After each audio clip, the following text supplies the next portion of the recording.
Jóvenes, buenas tardes, ¿cómo están? Voy a grabar este video de la explicación de las diapositivas de la unidad uno que nos corresponde, aclarando mejor las cosas tal vez de la videoconferencia que tuvimos la anterior clase. Esta va a ser completa totalmente, ¿ok?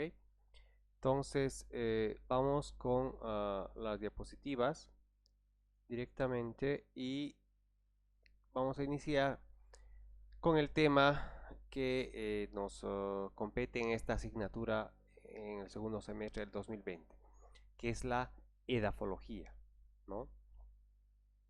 Entonces, lo que vamos a estudiar son las características físicas y químicas de los suelos.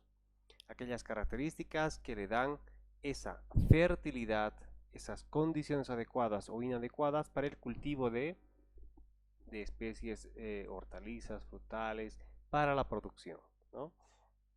Como pueden observar acá en este gráfico, en este dibujo podrán ver suelos de diferente color, suelos en diferentes zonas, suelos en zonas planas, suelos en zonas de pendiente y suelos inclusive en zonas escarpadas mucho más altas, elevadas.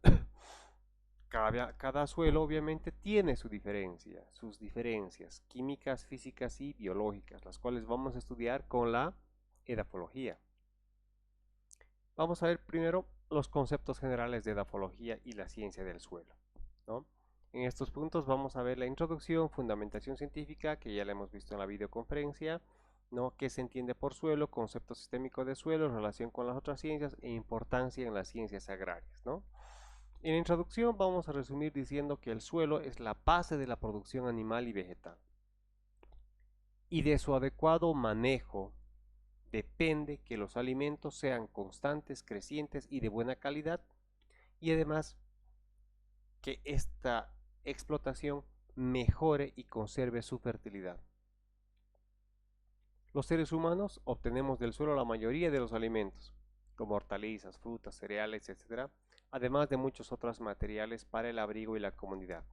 Sin embargo, lo que nos olvidamos es que el suelo es un ser vivo, que así como extraemos sus propiedades para que nos reditúe ingresos, rendimientos, debemos devolverle igual para conservar esa capacidad productiva.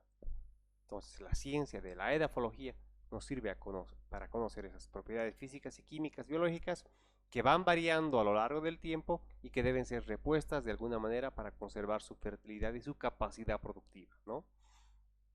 La edafología en el quehacer de nosotros, los ingenieros agroforestales, podemos ser ingenieros agrónomos, pueden ser ingenieros agrícolas, ¿no? Es de vital importancia porque es una ciencia que nos permite conocer el suelo, ¿no? Vamos a poner ahí de los agrónomos para que quede claro, ¿no? De los agrónomos.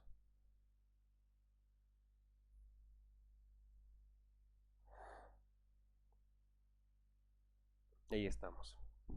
Entonces, es muy importante debido a que el suelo es el principal medio de producción para el sistema agrícola, para nosotros, ¿no?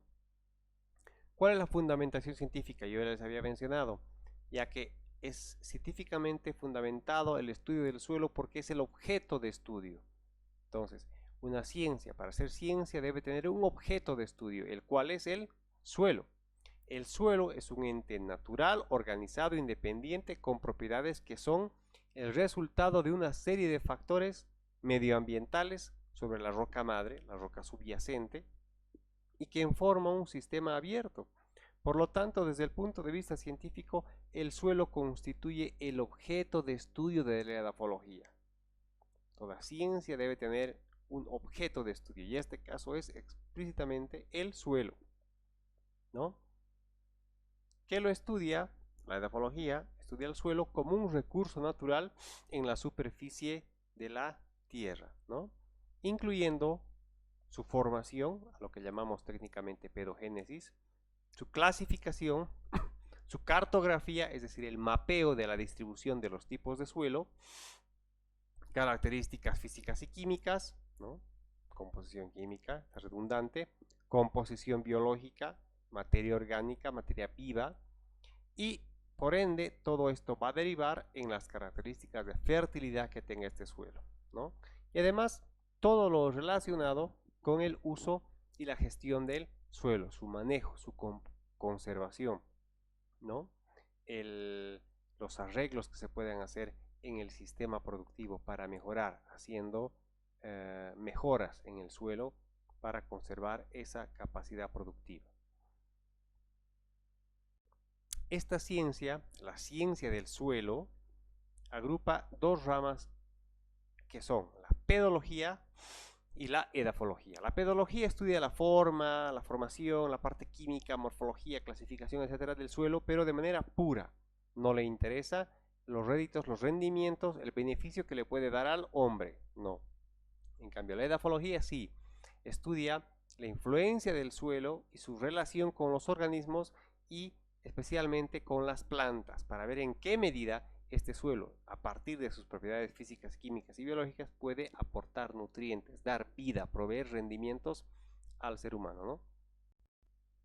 Pedología considera al suelo como un cuerpo natural cuyas propiedades interesan para establecer su origen, su clasificación, su taxonomía, sin importar las posibilidades de uso. En cambio, la edafología es el estudio del suelo tomándolo en cuenta como un soporte para las plantas. Es decir, se estudia, además de las propiedades químicas, físicas y biológicas, estudiamos desde el punto de vista netamente práctico, para qué sirve, orientado a obtener los mejores rendimientos agropecuarios posibles, ¿no?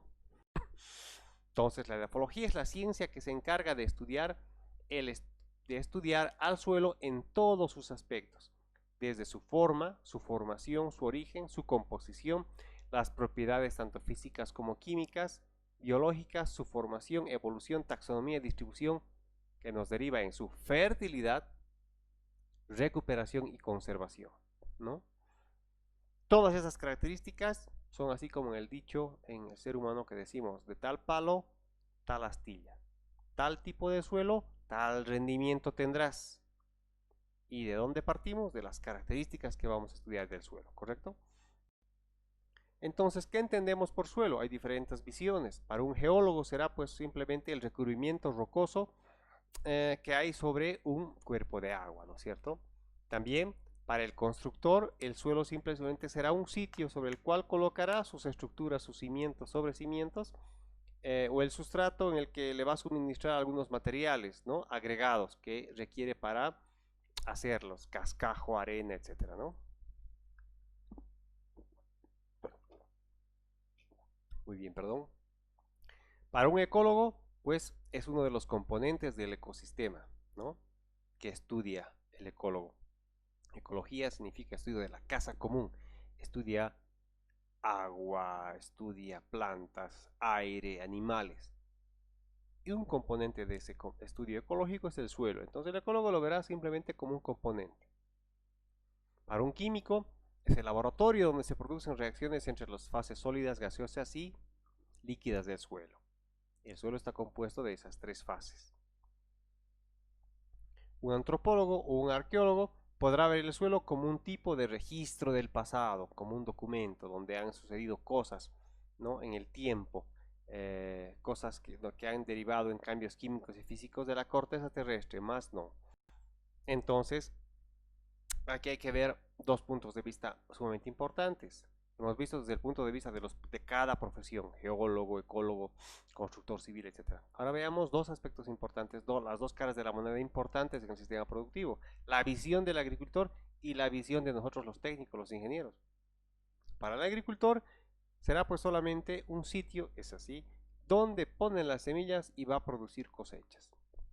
Se acaba esa capacidad de fertilidad, el suelo ya no le sirve, pues lo abandona y va a otro lugar. No hay un pensamiento, el que les voy a inculcar ahora, de que el suelo puede recuperar, siempre y cuando nosotros devolvamos la fertilidad, haya un intercambio, una dinámica constante de extraer del suelo y darle al suelo lo que necesita para mantener su fertilidad. Para el agricultor, lamentablemente, en muchas zonas es eso, solamente un lugar donde pone la semilla, saca la cosecha. Se vuelve infértil el suelo, pierde su capacidad productiva, lo abandona y va por otro lado, ¿no? como en el oriente, los chaqueos. Bueno, el suelo es un ser natural, estructurado, ese es ya nuestro concepto para los ingenieros agrónomos. Es el suelo, es un ser natural estructurado compuesto por material orgánico y mineral que cubre la mayoría de la superficie terrestre, ¿sí? Contiene materia viva y sirve para el soporte de la vegetación, para dar vida.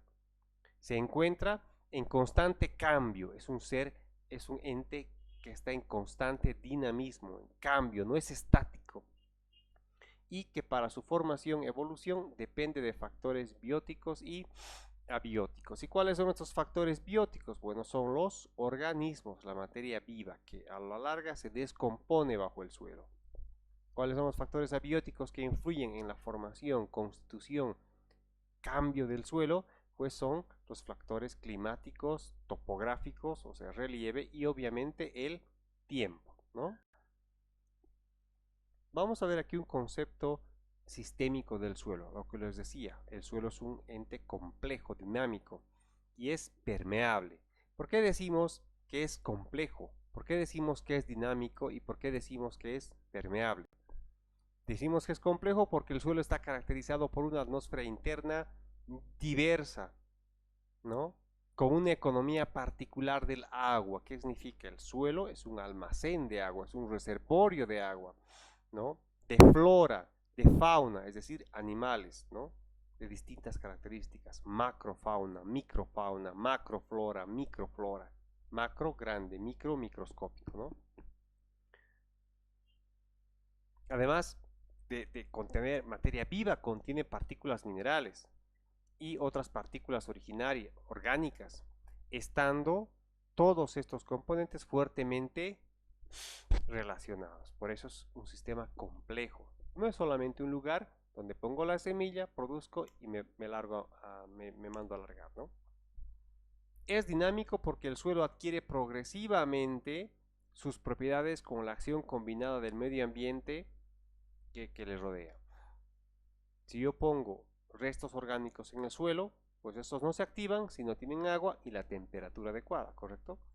Entonces, la roca madre, que es la roca a partir de la cual se forma el suelo, ya que esta roca va degradándose, pulverizándose, descomponiéndose hasta hacerse partículas mucho más finas, se altera por la influencia del clima, se descompone, se desagrega por influencia del clima, de la vegetación, de las raíces que penetran, de los líquenes, de los musgos, también con la acción de los animales.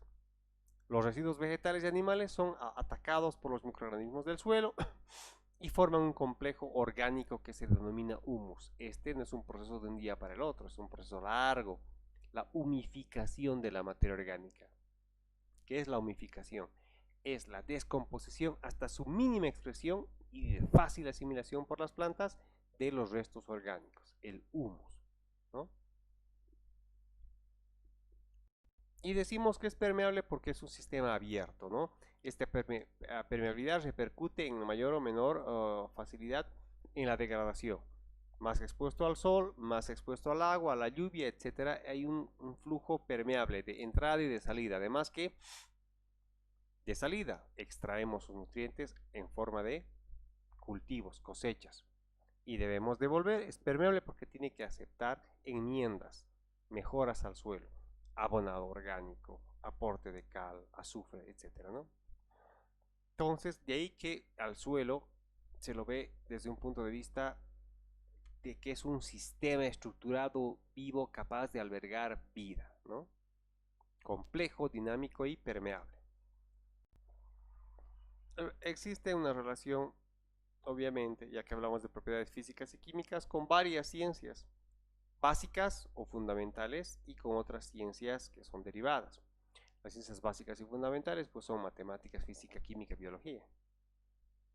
Y tenemos otras ciencias de la Tierra, geografía, geomorfología, distribución espacial del territorio, del terreno, ¿no?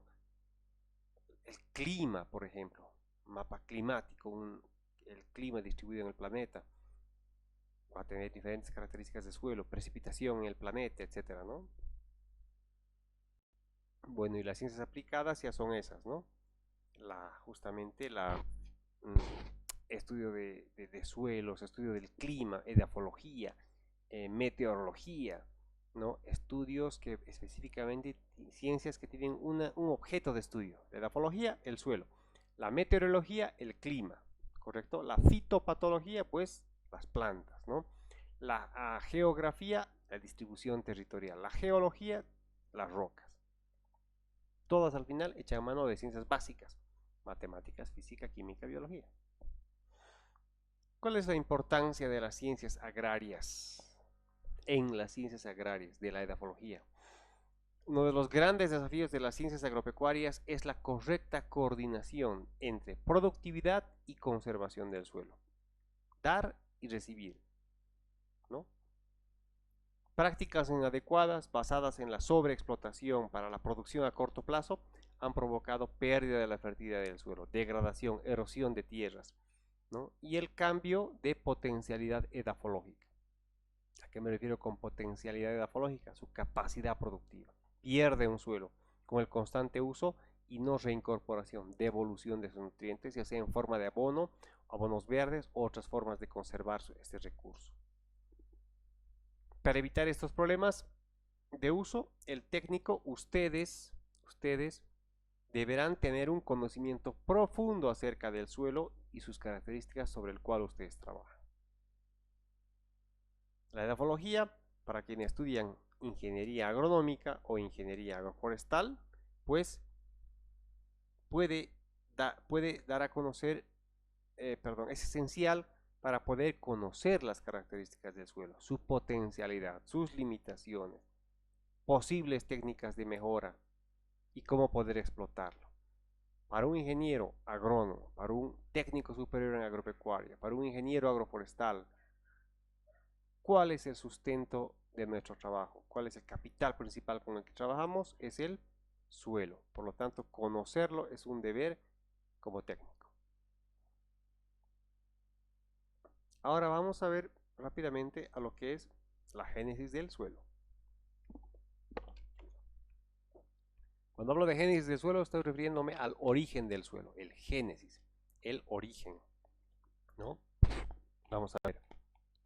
En estos puntos vamos a ver lo que es la introducción, meteorización, edafización, factores y procesos de formación, composición, fases del suelo y finalmente lo que son los perfiles y horizontes del suelo. Meteorización y edafización. La meteorización y edafización son aquellos procesos formadores del suelo, con sus distintas características físicas y químicas. Vamos a dividirlos en dos, en meteorización y edafización, puesto que ambos si logran el mismo proceso, no en la misma escala del tiempo. Primero se lleva a cabo una meteorización, ¿no? Generalmente, es decir, la desagregación, descomposición de una roca madre. Vamos a ver. ¿Qué es la meteorización? O también llamado intemperismo. Es la alteración de los materiales rocosos expuestos al aire, la humedad y al efecto de la materia orgánica, ¿no? Puede ser un intemperismo mecánico o de desintegración, ¿no? Se puede desintegrar la roca de forma mecánica, o también puede ser un intemperismo o meteorización química. Intemperismo o meteorización, mismo concepto. Pero ambos procesos, por regla general, interactúan. Es decir, no podemos decir que solamente ocurra una meteorización física y no una meteorización química, ¿no? Tenemos un ejemplo, esta roca que ustedes están viendo, está partida a la mitad, Y esto ocurre por la acción del agua. Ya vamos a ver cómo ocurre esto. Es una presión que ejerce el agua dentro de la roca que hace que se parta. Es la parte física. Pero lo que hace que genere el agua presión ya tiene que ver con una parte química. Vamos a ver.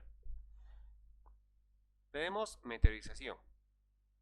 Nuevamente, el conjunto de modificaciones sobre las rocas realizadas por el aire, agua y seres vivos. Estos cambios se dan a causa del contacto continuo de las mismas con la atmósfera, biosfera, hidrosfera o determinados agentes geológicos como el viento o el clima. La alteración de la roca madre puede llevar a incrementar su volumen, ¿no? Y o bajar su consistencia, reducir su tamaño, el de las partículas, ¿no? Molerlo, pulverizarlo, incluso formar otros minerales. Vamos a ver los tipos de meteorización. Meteorización física, hemos dicho que hay la meteorización química y la meteorización biológica. Todas interactúan, no es que una ocurra a la vez independientemente.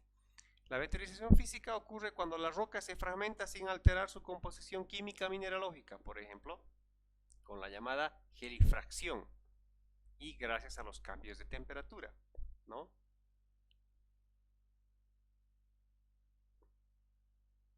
La meteorización química es la alteración de la composición mineralógica de la roca madre. Ya no solamente es un efecto de desagregación, fragmentación, pulverización. Ya aquí suceden factores químicos. Por ejemplo, la oxidación de la roca, ¿no? Han debido ver suelos bien amarillos, suelos bien rojos, ¿no? Esos son cambios químicos. Y la meteorización biológica, que es donde intervienen los agentes biológicos, los seres vivos, ¿no? O materia orgánica, que consiste en la ruptura de las rocas por la actividad de animales y plantas. Ruptura, perforación, descomposición gracias a las rocas, a las raicillas que con la humedad se comienzan a descomponer y cambian la estructura de la roca madre. La meteorización física es este ejemplo sencillo. La roca penetrada por el agua penetra hasta lo profundo de la roca, bajan las temperaturas por agente químico, químicamente, saben que el agua tiene 3 fases, ¿no? Entonces se solidifica y genera una presión que parte la roca, ¿no? La meteorización química ya es más con la erosión, básicamente, la oxidación y lixiviación de nutrientes que arrastran las partículas del suelo, se combinan y cambian la composición mineralógica. Y la meteorización biológica, que ocurre casi como la física, pero esta vez no es con intervención del agua, sino es con intervención de las raíces, hifas, raicillas de líquenes musgos principalmente. Vamos a ver qué es la edafización ahora. Hemos visto meteorización, descomposición física, química y biológica del suelo. Ahora, vamos a hablar ya de lo que es la edafización. Es un proceso también de intemperismo y erosión mediante los cuales las rocas y sedimentos se convierten en suelo, ya no en fragmentos que se van rompiendo gracias a los factores que hemos hablado hace un rato, sino estos ya van pulverizando, capaz de albergar nutrientes y vida, ¿no? Restos desintegrados y heterogéneamente intemperizados o sin intemperizar del material parental. Ya podemos decir que en esta parte, podemos decir que hasta acá es donde actúa la meteorización, ¿no? Química, física. Y a partir de acá, cuando ya tenemos suelo, cuando ya hay suelo, ya puede albergar vida, ya se hace un sustrato mucho más rico, a partir del cual podemos decir que ya se va llevando un proceso de edafización, donde ya alberga vida, cultivos, plantas.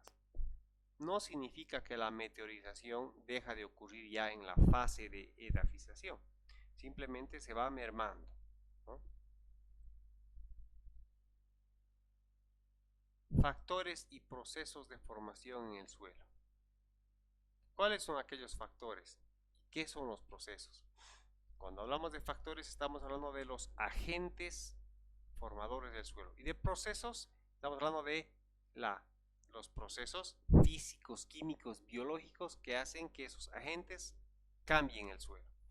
¿Cuáles son los factores? Los factores formadores se refieren a los agentes, fuerzas o condiciones que influyen, han influido o pueden influir sobre el material del suelo, con la potencialidad de cambiarlo. Son las condiciones existentes externas al suelo como tal, clima, vegetación, tipo de roca, geomorfología, tiempo, etcétera, ¿no? Los procesos se refieren a la actuación propiamente dicha de los factores formadores del clima, ¿no?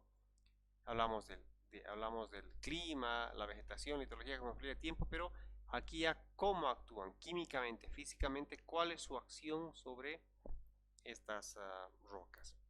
Se produce mediante unos procesos de edafogénesis que pueden sucederse en el tiempo, actuar simultáneamente e incluso ser antagónicos.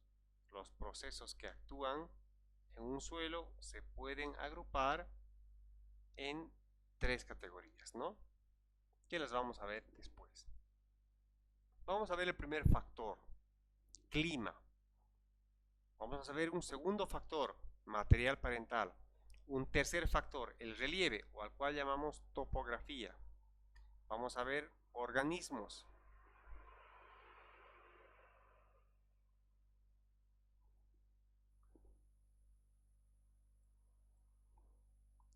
Y vamos a ver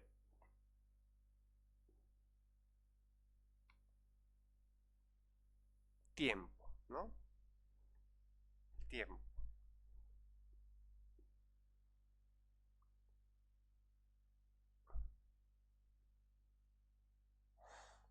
Vamos a ver. Clima. El clima es el factor ambiental más activo, ¿no? Y de mayor influencia sobre la evolución de los suelos. Actúan sobre estos de acuerdo al grado de intensidad de la zona geográfica donde nos encontremos y la frecuencia, por ejemplo, en el caso de la lluvia, ¿no? Lugares con lluvias frecuentes o lugares en que no llueve mucho, los suelos van a ser diferentes de acuerdo al comportamiento del clima.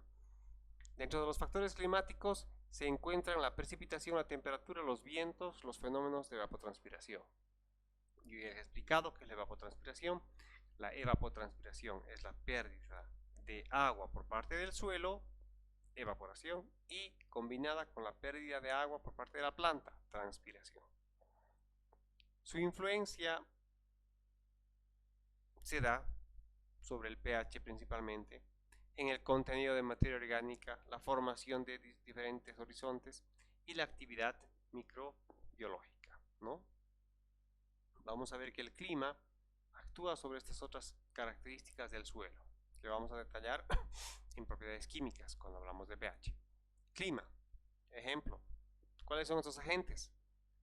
Calor, lluvia, hielo, nieve y otras fuerzas ambientales que rompen el material parental. Cuán rápido o lentamente afectan el proceso, eso depende de la intensidad de la actuación. La temperatura, por ejemplo, las variaciones de la temperatura provocan un desgaste continuo de las rocas. Por ejemplo, cuando entra agua entre las rocas y la temperatura baja hasta congelarla, esta aumenta en volumen contribuyendo a la fragmentación de las rocas, ¿no? El viento transporta partículas de arena o limos principalmente, porque son las más livianas, y que las golpea sobre otras superficies de otras rocas. También esas hacen más o menos, provocan una corrosión también de la roca sobre la cual actúan las otras partículas pequeñas de suelo. Precipitación, el agua, ¿no? Como el ejemplo que habíamos puesto, la gelifracción. Al embeber agua a las rocas, estas las corroe disolviendo lentamente sus componentes. Dicen, ¿no? El agua labra las rocas. ¿Se acuerdan ese dicho? Transporte fluvial, hablamos del desgaste de los fragmentos de rocas por rodamiento o choque o fricción en el trayecto en su curso del río. Cuando llueve, la llegada del río arrastra piedras, rocas, eso provoca un desgaste también, ¿no? Obviamente.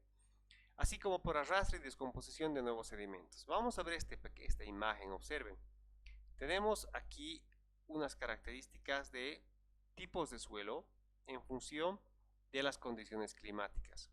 Podemos ver aquí, tenemos la tundra, son lugares fríos, la taiga, son lugares fríos pero un poco más húmedos, pero fríos.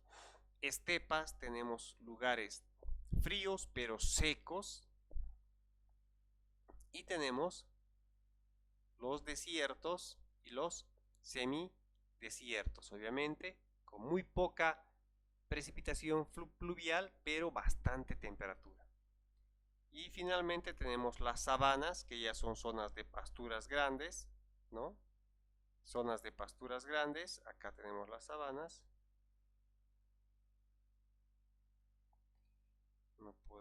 con esto un ratito, denme un ratito. Aquí está. Las sabanas. Luego tenemos la selva tropical, ya son lugares mucho más húmedos con bastante vegetación y bueno, y que tendrán su efecto distinto sobre el suelo subyacente, ¿no? A ver.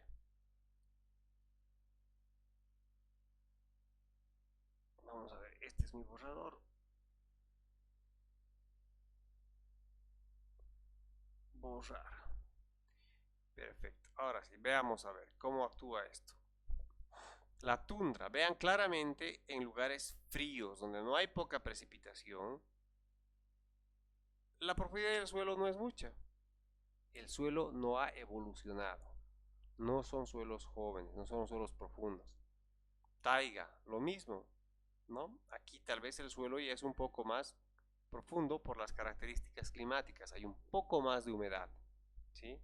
La estepa es un lugar, pues aparentemente es un lugar frío, seco, donde la profundidad del suelo, perdón, no es mucha. El suelo no evoluciona mucho en esos lugares. Peor en suelos, en zonas desérticas, semiáridas, ¿no? No hay agentes del clima que actúen, temperatura, humedad, etc. Entonces el suelo no desarrolla, porque al no haber humedad no hay vida, no alberga vida, y uno de los factores que influyen en la formación del suelo es la meteorización biológica, que tampoco ocurre, ¿no? Al no haber aporte de materia orgánica, pues no hay vida. En las sabanas y en las selvas vamos a observar, en toda esta zona, el suelo ya es mucho más profundo, mucho más rico, más evolucionado, porque la humedad, como va penetrando en las capas profundas del suelo, hace que se fragmente la roca madre, que penetre en raíces, siga ocurriendo fragmentación. Al haber vida, la materia orgánica comienza a dinamizarse, formarse, etc., generando suelos más profundos. ¿Okay? Aquí tenemos el ejemplo del clima, ¿no? Cómo actúa el agua sobre la roca, cómo va gelifraccionando hasta pulverizar una roca. Aquí como ejemplo les pongo un mapa de Bolivia. Vean cómo se asemeja este mapa de Bolivia a un mapa de suelos, pero creo que no está mi mapa de suelos acá. Lo borré. Pero, de todas maneras, ustedes observen esta zona verde de acá, esta zona de la llanura, esta zona de la llanura. Claramente está delimitada por tener un tipo de clima, un tipo de precipitación diferente a este del altiplano, ¿no? Están zonas geográficamente delimitadas, principalmente por el factor geográfico, pero vean cómo el factor geográfico influye en el clima y este a su vez en la formación y evolución del suelo. ¿Cómo serán los suelos en esta zona?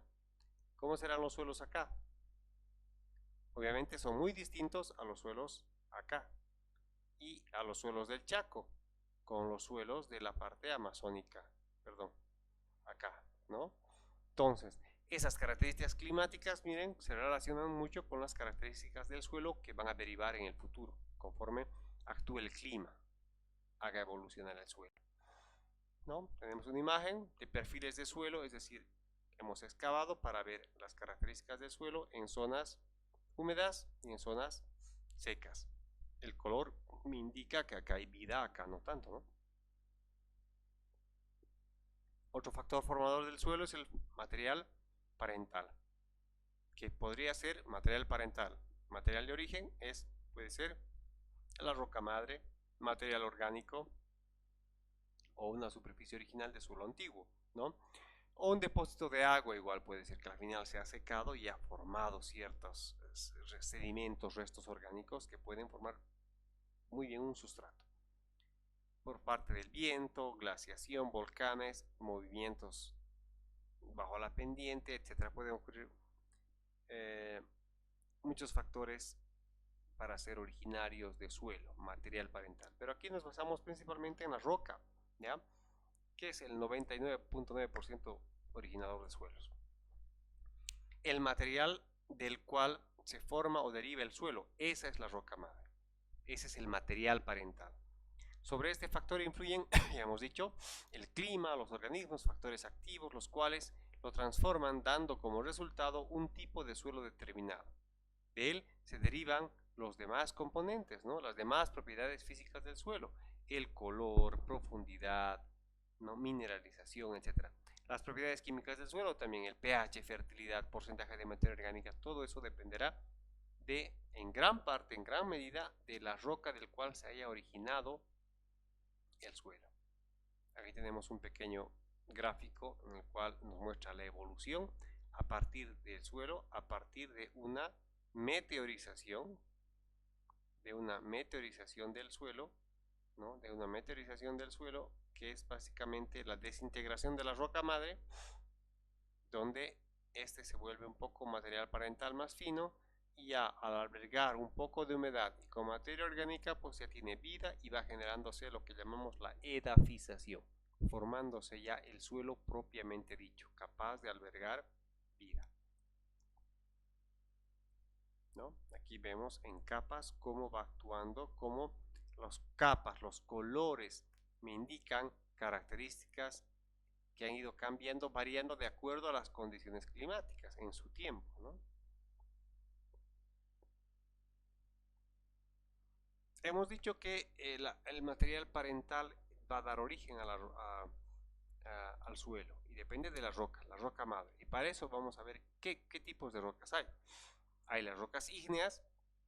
Las rocas ígneas, de latín ignis, que significa fuego, son magmáticas, es decir, son aquellas que se forman cuando el magma, roca fundida, se enfría y se solidifica. Es el material puro, más puro que puede existir para formar una roca. Obviamente sus componentes serán más ricos en hierro, fósforo. Entonces de ahí que derive un suelo, pues tendrá características similares a la roca madre, más allá de su mezcla con agentes biológicos más, ¿no? Etcétera. Tenemos rocas sedimentarias. Las rocas sedimentarias son rocas que se forman por acumulación de sedimentos con arrastres que luego se van de diversos tamaños, que luego van compactándose, transformándose gracias al efecto del agua, hielo y el viento, y son sometidas a procesos físicos y químicos que se llama diagénesis, y que dan lugar a materiales consolidados, o sea, ya compactados, ¿no? Sedimentos, pedazos, partes de otros cuerpos que se van formando, compactando con el tiempo a la temperatura y forman otra roca.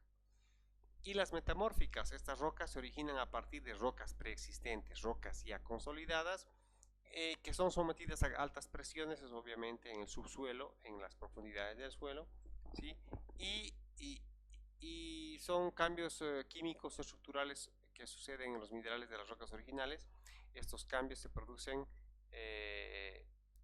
un reordenamiento, dice, y segregación de los minerales de las rocas. Hay cambios químicos dentro de estas y que pueden expresarse en una orientación paralela de los mismos, o foliación, es decir, este tipo de rocas metamórficas van a ver, generalmente forman láminas, son rocas que se parten fácilmente, las pizarras, por ejemplo. Vamos a ver unas imágenes.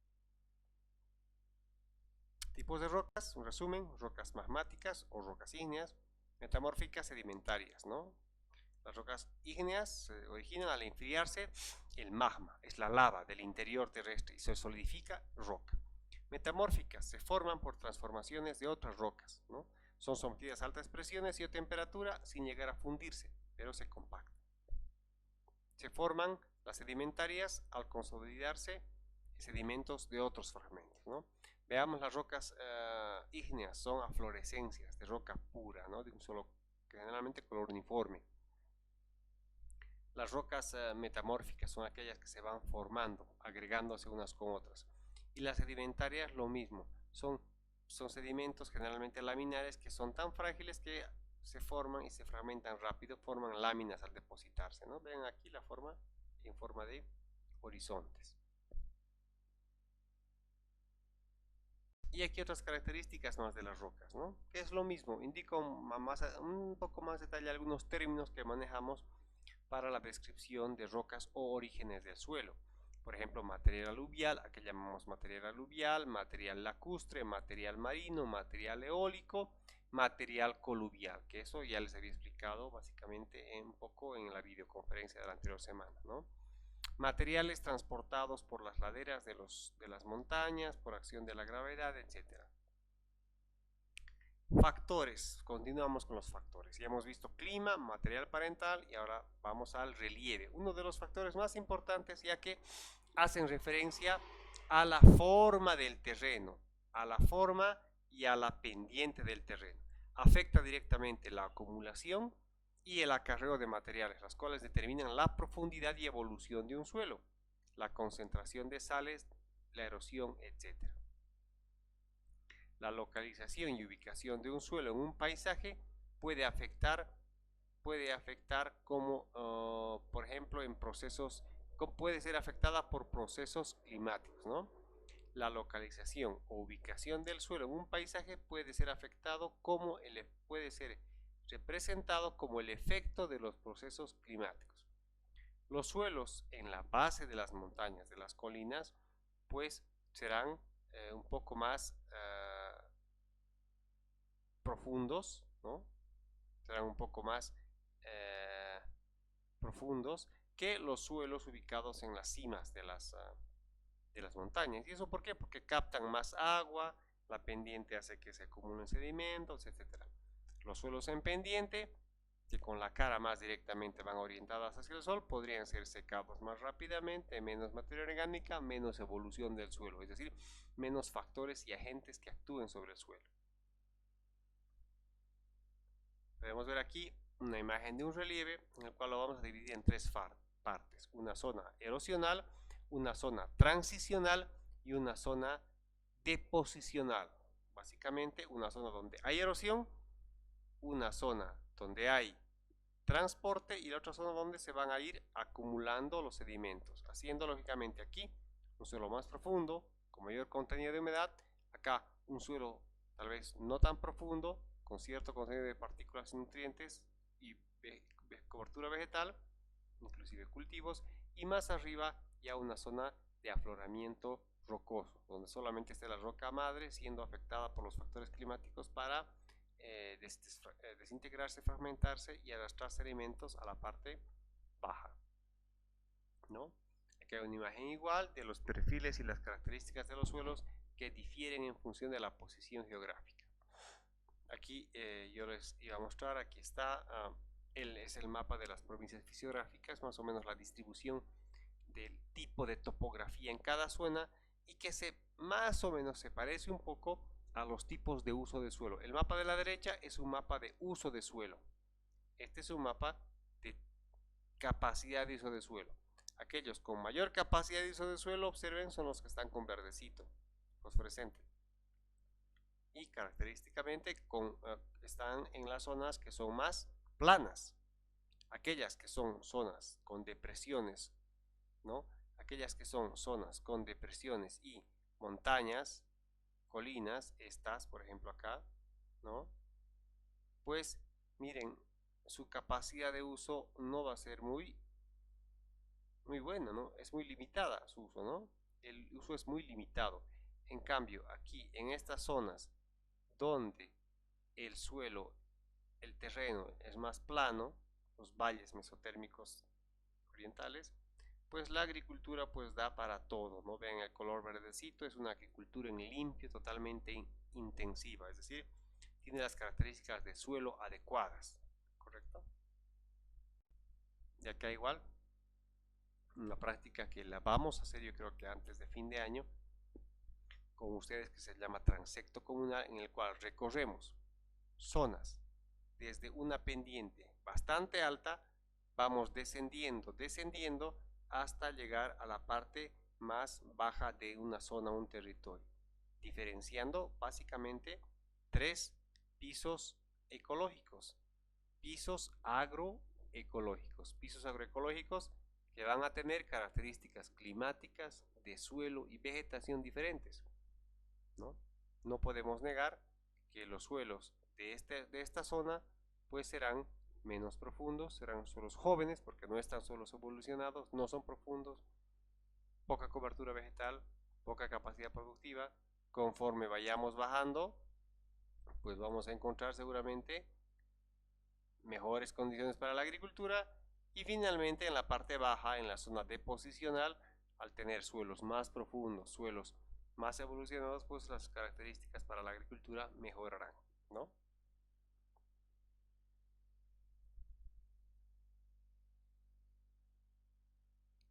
Muy bien, acá tenemos básicamente lo mismo, pero descrito de una forma más técnica, ¿no? ¿Dónde encontraremos los suelos superficiales?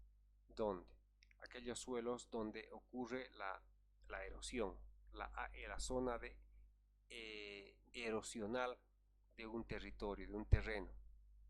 Es donde van a encontrar suelos más profundos y generalmente son pues en las partes más altas, ¿no? Más elevadas, más expuestas al sol, al viento, a la lluvia, porque tampoco hay cobertura vegetal. Tenemos luego los suelos poco profundos, que generalmente se encuentran en la zona transicional, en la zona de transporte, donde pueden o no quedarse partículas de suelo que van a elevar la profundidad del suelo y retener más humedad y albergar más vida, cultivos. Finalmente, la zona deposicional, ¿no? Los suelos más profundos, más fértiles, etc. Esa sería la distribución a priori de suelos en cualquier territorio que tenga zonas bajas, zonas altas. Eso habrá que saber conocer, discriminar y reconocer para un buen manejo del suelo. Esta es una imagen del Valle Alto, Punata, el abanico de Punata, el abanico aluvial de Punata, es un término de geomorfología al cual llamamos abanico aluvial. Es esta zona donde es una zona deposicional, producto del arrastre y la erosión de suelos de toda esta zona, ¿no? No solamente por el curso principal, el cauce principal de este río, sino por las mismas pendientes. Hemos dicho que con la erosión, con el efecto del viento, ¿cuáles son las partículas más susceptibles? Las arcillas y los limos, las más fértiles. Por lo tanto, esas son las que van a enriquecer en las tierras bajas. Altas, zonas medias y la zona plana, ¿no? Finalmente tenemos, tenemos ahora un factor importante que es organismos o la actividad biológica del suelo. Los animales que viven en el suelo influyen en la descomposición de materiales de desperdicio dentro del perfil del suelo. Perdón, he leído mal. Animales que viven en el suelo influyen en la descomposición de materiales de desperdicio del suelo dentro del perfil del suelo. Macro y microfauna. Desde gusanos, silvicuros, desde gusanos hasta pequeños nemátodos que van descomponiendo la materia orgánica hasta humificarla, ¿no?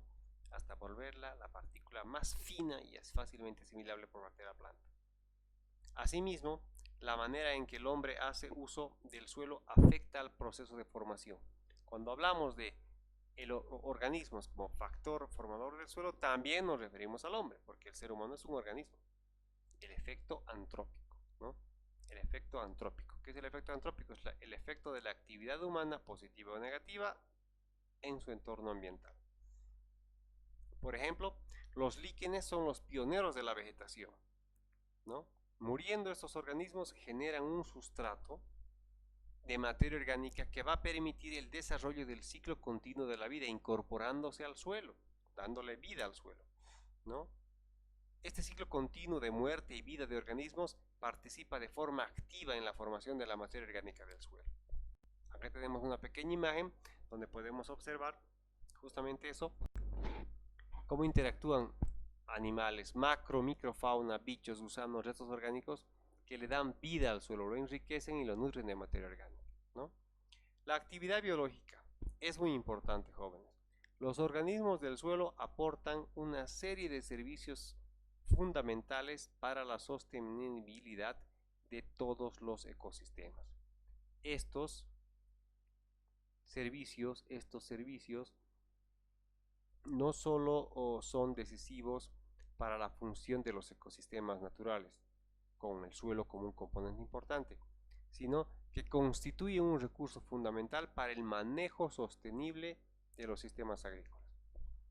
Más allá de ver propiedades físicas y propiedades químicas, debemos centrarnos de aquí en adelante a las propiedades biológicas.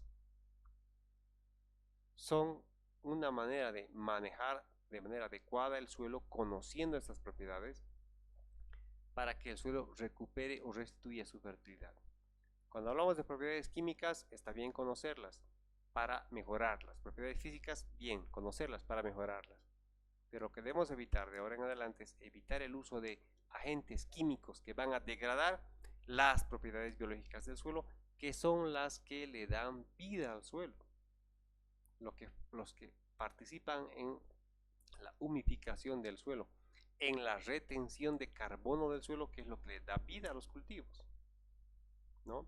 Entonces, la actividad biológica tiene que ver mucho con el mantenimiento de la biodiversidad del suelo. Biodiversidad, mantener la vida variada en el suelo. Hongos, líquenes, macro, microfauna, macro, microflora. Todo eso hace un suelo saludable y rico. ¿Con qué lo matamos? Con productos químicos, debido a un mal manejo. Y finalmente, no voy a redundar en el tiempo. Conforme pasa el tiempo, la meteorización intensifica su actividad, disminuye su actividad, comienza un proceso de edafización hasta que albergamos vida, ¿no? A partir de acá, todo esto. Vean, un suelo primitivo o suelo joven es aquel suelo poco desarrollado. Generalmente lo encontramos en las partes altas de los cerros, de las cimas de las montañas, ¿no? Vamos a decir, un suelo joven, yo lo llamaría, aquí según este gráfico, este es un suelo primitivo. Está bien, vamos a denominarlo así. Vamos a seguir el gráfico. En las partes altas, donde apenas se está desintegrando la roca, vamos a llamarlo un suelo primitivo. Más abajo, en la zona de transición o transporte, hablaremos de suelos jóvenes. Y cuando estamos en la zona de deposición, o acumulación, vamos a hablar de suelos maduros, ¿no? Ahora, ¿cuáles son estos procesos? Esos procesos, a diferencia de los factores, que son los agentes que ocasionan el cambio, transformación en el suelo, los procesos ya más nos hablan de aquellos aspectos químicos y físicos que ocurren dentro del suelo. No vamos a ahondar a eso porque el objetivo de la materia no es ese, que es hablar de hidrólisis, lixiviación, etc. No, vamos a decir que simplemente hay procesos adicionales o ganancias que tienen que ver con el enriquecimiento de materiales orgánicos o minerales, ya sea por acumulación o incorporación de sedimentos aluviales, sedimentos que se van deposicionando en el suelo, eólicos, sedimentos que se van depositando por acción del viento, o por la mezcla orgánico-mineral del suelo, ¿no? Tenemos que hay procesos de pérdidas o sustracción de materia orgánico-mineral por erosión, lavado, extracción de cosechas, volatilización de los elementos, etc. Entonces es un proceso en el cual el suelo pierde sus nutrientes, algunas características químicas, ¿no? Y los procesos llamados traslocaciones son los movimientos de los elementos componentes del suelo en diferentes direcciones. Pueden ser ascendentes o descendentes o en forma oblicua dentro del suelo. Eso sucede generalmente por diferencias de presión, ¿no? Diferentes diferencias de presión, ya sea por, vamos a decir, riegos extenuantes, riegos exagerados. El agua lava todo lo que está conteniendo el suelo. Por ejemplo, si el pH, vamos a ver qué es el pH en suelos de pH muy ácidos, al regar se lixivia, se lava todos los nutrientes. Entonces es un proceso de pérdida, pero al que llamamos traslocación. Y transformaciones también, ¿no? Son las alteraciones o cambios químicos del material orgánico o mineral dentro del perfil del suelo. Composición y fases del suelo. El suelo está compuesto, vamos a ver ahora, por tres fases. Una fase sólida, una fase líquida, agua, y una fase gaseosa, aire. Sólida, agua, líquida. Después de haber visto los factores formadores del suelo a detalle y un poco los procesos de formación, estos van a dar origen a una composición y una composición del suelo en tres fases: sólida, líquida, gaseosa. Las sustancias sólidas son los residuos de las plantas, de animales vivos o muertos, y los minerales que proceden de las rocas desintegradas previamente por meteorización o descompuestas. La fase sólida, la fase líquida y la fase gaseosa son los componentes del suelo en una relación porcentual generalizada que la vamos a ver enseguida, ¿ya? Entonces, estas fases del suelo, como podemos ver acá, están presentes en ciertos porcentajes relativos en el suelo. Vamos a decir, la fase sólida, la cual está compuesta por el material mineral y la materia orgánica, ocupa, si fijan bien, el 50% de la composición del suelo. Este 5% más el 45% forman el 50%. Entonces, la materia mineral y la materia orgánica forman la fase sólida del suelo. La materia mineral en un 45% y la materia orgánica en un 5%.